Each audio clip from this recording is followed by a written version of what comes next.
I read 17 books in the month of August and DNF'd 3. Let's talk about it. Okay, let's start with the ebook that I read.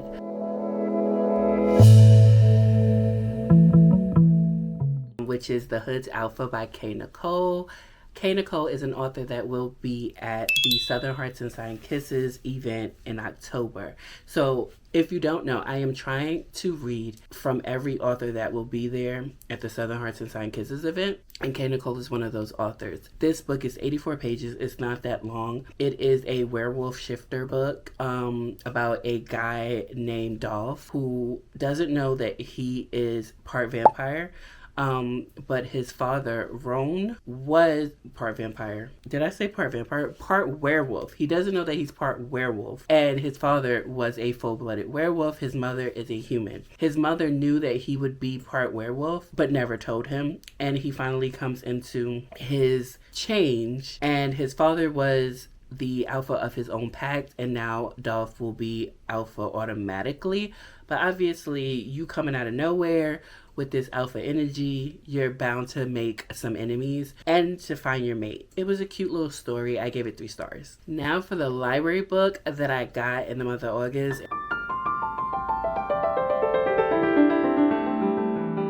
And it was Be Real Macy Weaver by Lakita Wilson.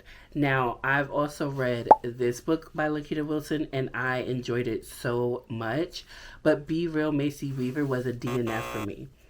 And I gave it quite a while before I DNF'd it. I gave it 198 pages. It was a 400-page middle grade book. It shouldn't have been that long for what it was. I wrote some notes down about it, so let me see what I said. Macy Weaver is a suffering middle grader with 2 neglectful parents. She has anxiety, she has no identity, and she's a liar. I also put that this book is way too long for what it was. And who was this book written for? I kept, while I was reading it up until 198 pages, I kept asking that question. Who is this book written for? Is it written for middle graders? Is it written for the parents of middle graders? But who is this book written for? Because if I were a middle grader, like I'm a grown ass woman with a kid of my own who is no longer a kid, she's an adult, but I've had a child. This book was depressing and it just wasn't good. I don't know who this book is written for. And yes, it is a reality of a lot of children that their parents are, some are working so much that they're not at home, and others just don't want to be their parents anymore. Like, I got other shit to do. And I thought I wanted to be a parent. Now that you're here, I don't. That is the reality. But what child in middle grade, as this is the middle grade book, wants to read about that? This little girl wanted a best friend so badly that is what made up most of the thoughts. 90% of the thoughts in Macy Weaver's head is how she can get a best friend because she's not close with her father and her mother doesn't want her. Why is this fun?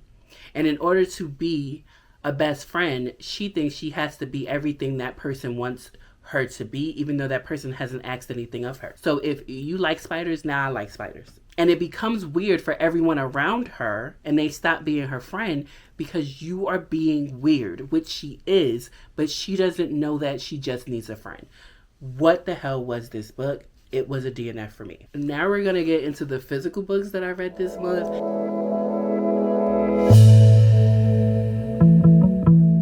And it wasn't a lot. Again, I went to Norway for a week, and coming back from Norway, I got sick. So I didn't want to pick up a book, but I didn't mind listening to a book. So I listened to a lot of audiobooks in August, but I didn't read a lot of physical books. But let's get into the physical books. First up, we have The Devil Wears Baccarat by Jatoria C. This book, I don't know. This is one of the authors. Jatoria C will be at Southern Hearts and Signed Kisses come October, so I wanted to read this book. This is one of her more popular books.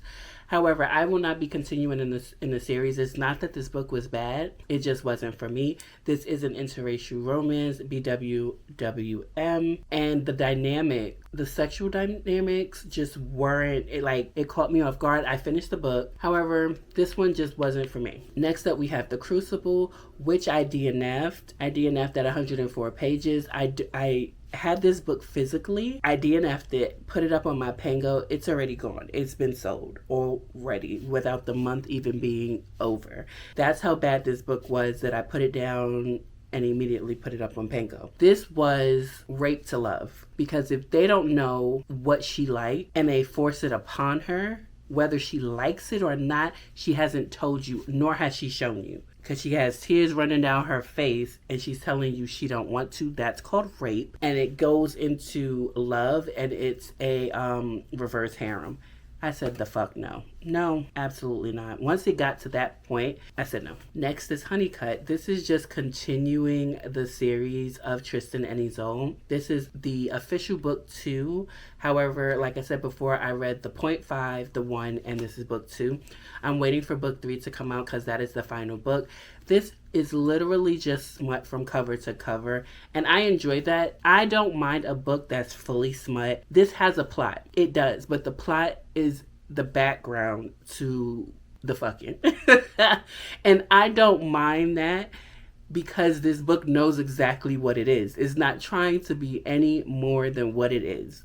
And I enjoyed it. Next, we have The Illusion of Power by J.L. Seegers. And this was our August Chayin Chapters book club pick for the month of August. And I gave it a 3. This book, though I love J.L. Seegers, this book is what Scandal is. If you wrapped up Scandal and put it in a book, this would be it. Just add a throuple. But to me, I felt like the romance was out of place and the love was too instant. It was too instant. And with all the things going on in this book, insta love was not something that I was prepared to read. And I don't mind insta love if everybody is all 100% down on the insta love.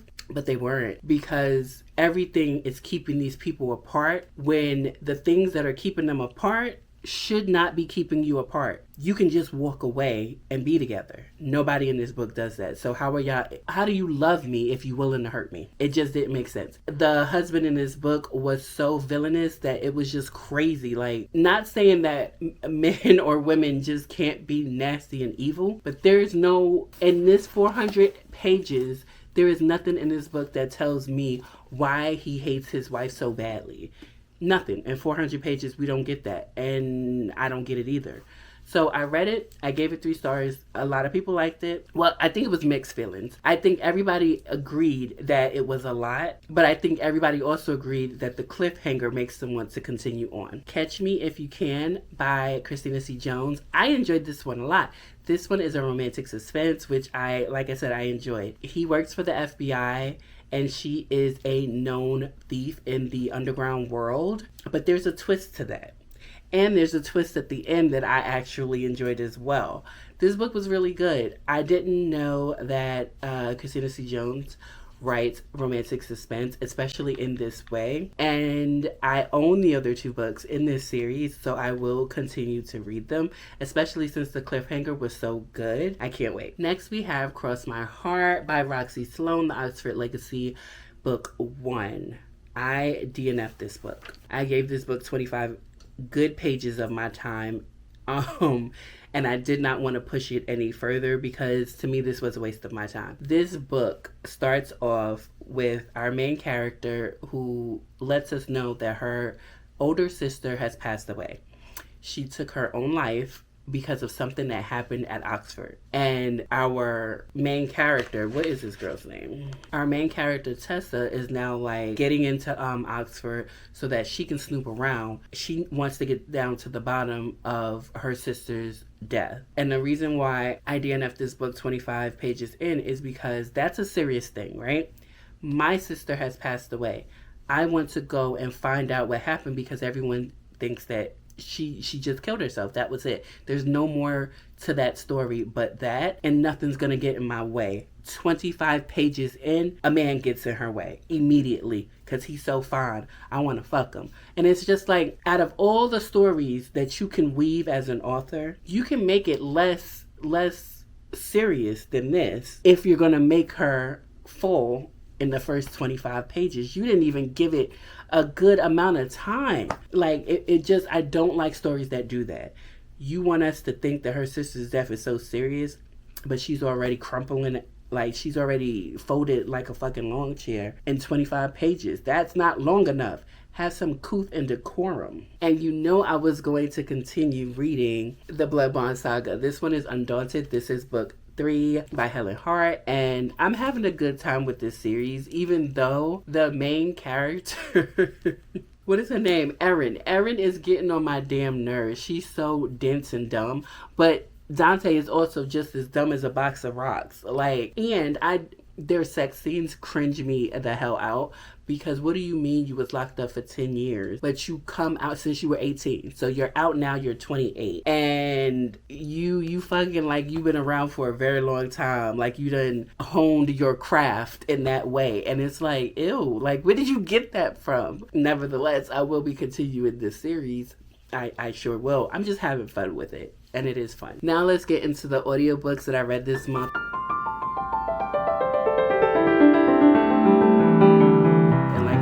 There were a lot of them. First up is Naughty Fan, F All Night by Mel Dow. I love me some Mel Dow. She is another author that will be at the Southern Hearts and Signed Kisses event, and I've read from her before this event or last year's event even came about. She's not on the list for me to be reading for the Southern Hearts and Signed Kisses event because, again, I've already read from her. But this is Accidental Pregnancy, and I usually don't like those. I enjoyed the book because it was very short, and it has another book that goes deeper into this. So I'm going to read that. Next up, we have When a Wolf Cries, also by Mel Dow. And this one I actually really enjoyed. It was Wolf Shifters and True Blood werewolves versus regular normal humans, and should they be able to come together. His family is those True Blood werewolves, and they do not, at least his father does not want him to be with a woman who is not a wolf. I enjoyed it. Next up is A Family for the Firefighter by Jacqueline Thomas. And this one I gave 2 stars. I did not like this one. This one was also a clean romance, and that's not the reason why I did not enjoy this book. I did not enjoy this book because everyone in this book downplayed the harm that our FMC's ex-husband placed on her and their child. And that includes his parents, his mother and father, and his best friend, who she ends up being with by the end of the book. And then something else happens in this book where his aunt slash grandmother slash mother, I can't remember what she was to him, but she was a lot, wants to give over her bakery to our FMC, and our MMC calls her everything under the sun besides a child of God, and they still end up together. Don't like it. I didn't like it. Next up is The DeSantis Cartel by Casey Mills. This is a book I will be purchasing from Casey Mills because I enjoyed it. It has motorcycles, it has a plus size FMC, and a man who loves to be in them streets having, dipping and doing it with all of those women. It's an arranged marriage, and when he marries her, all bets are off the table. He's like, I don't want nobody else but her, and I'm gonna make sure she know it. And I like that. I like that for her. Under Love's Command, I actually liked it. It's by Charity Shanae, and the reason why I liked it is because it is a military story. Her father is like a command sergeant major or a general. He's one of those things. He's one of the higher ups. It's not a command sergeant major. He's a general because he's not enlisted. He's an officer in the military. And our MMC was caught and was given the opportunity to be in this program that the military now has, where you either take your ass to jail or you go serve your time in the military. And he don't want to go to jail, so he serves his time. They meet each other, and it's like love at first sight for him. But again, he's a criminal and her father is a general, so they clash for a little bit. I enjoyed it. Next up, we have Barbarian's Heart by Ruby Dixon, and I'm glad I stopped buying these books because the FMCs keep getting worse and worse and worse and worse. I'm not even going to tell you what this one is about because, again, the women just keep getting worse, and it's crazy how blue aliens who don't know anything but their own culture can be so much better than fully formed and functioning women human beings. Next, I read Asylum by B. Love, and this is a book I read because when I went to Southern Hearts and Signed Kisses last year, I picked up books 2 and 4 in a series instead of picking up 1, 2, 3, and 4 or 1 and 2 of the series. It just slipped my mind to do so. So I got 2 and 4 of a series. So I read Asylum, which is book 1 in the Protector series, and his name is Asylum, and it's a fitting name for him because he is, he's a place that you can go. He is a person and a place that makes everyone feel at home and safe and cared for. It was interesting. However, I do not like second chance romances, and in this book, this is a second chance romance, and it's a reason that I don't like second chance romances, and this kind of shows a little bit of that. I'm going to continue in the series, especially since I have the second book, but I don't like second chance romances, so I'm glad I didn't have that book, that I didn't buy in book 1 because I would have unhauled it after I read it. Next up is Until I Met You by Monica Walters. I actually did enjoy this one. This one is about an older couple. He's about, I want to say, in his 50s, and he recently was released from jail, and the reason why he went to jail is because he was a single parent and his daughter had a boyfriend who put his hands on her, and he plays no games about his daughter, but he is also a hothead, so he unalived that man and was sent to jail for a long periodically time. And when he comes out, he falls in love. I enjoyed it. Our FMC has some marital or some ex-marital issues, but I enjoyed it. I love reading mature romance. I love that. I need more of that, honestly. I also read these books, most of these books, authors, Casey Mills, Monica Walters, Takora Monique. 3 of those authors will be at Southern Hearts and Signed Kisses. Christina C. Jones will not be, but I did also read these 4. However, I read these while I was in Norway, and it's not that they're escaping me.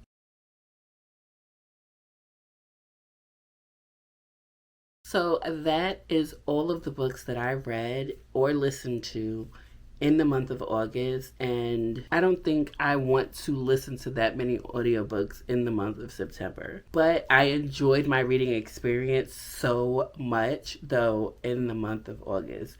So I hope that rolls forward into September, because I have some things up my sleeve for the month of September. But hope you had a great reading month, and I hope you have great reading months to come. And I will definitely see you guys in the next one. Bye.